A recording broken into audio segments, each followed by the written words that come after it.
Ya, pemirsa, saksi partai politik menyampaikan surat keberatan kepada KPU Lampung Tengah menjelang berakhir rekapitulasi penghitungan suara. Sama seperti kemarin ketika kejadian di TPS ada kekeliruan. Protes disampaikan saksi Partai Nasdem saat pleno KPU akan ditutup. Saksi menduga kecurangan terjadi di sejumlah TPS Kampung Gunung Agung, Kecamatan Terusan Nunyai. Saksi menemukan kejanggalan hasil rekapitulasi. Saksi Partai Nasdem Miswan Rodi menduga ada perbuatan melawan hukum yang terjadi di TPS Kampung Gunung Agung. Kasus tersebut telah dilaporkan, saat ini sedang ditangani Bawaslu. Saksi juga melaporkan kasus ini ke DKPP, khususnya terkait penyelenggaraan pemilu di Lampung Tengah.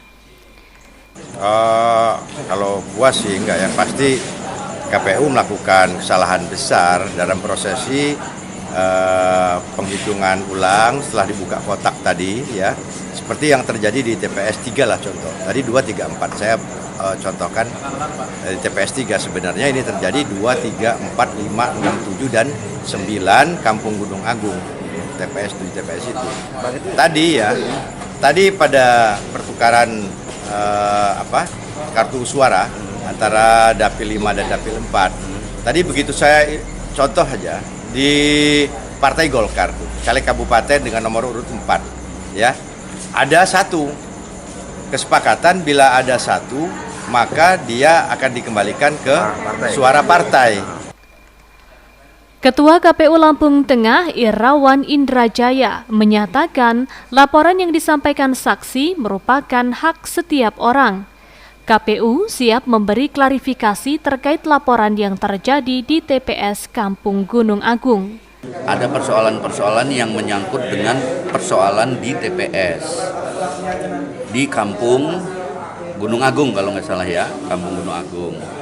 Kemudian di Kampung Gunung Agung itu kan terjadi tertukarnya kertas suara antara Dapil 4 dan Dapil 5 sebanyak 70 lembar. Yang ada di Dapil 5, kertas suara Dapil 5 itu ada di Dapil 4 ya. Apa kebalik ya saya? Benar. Nah, kemudian 3 TPS, TPS 2, TPS 3 dan TPS 4. TPS 2 itu ada 17 kertas suara, TPS 3 ada 37, kemudian TPS 4 ada 16. Edi Suranto, Siker TV, melaporkan.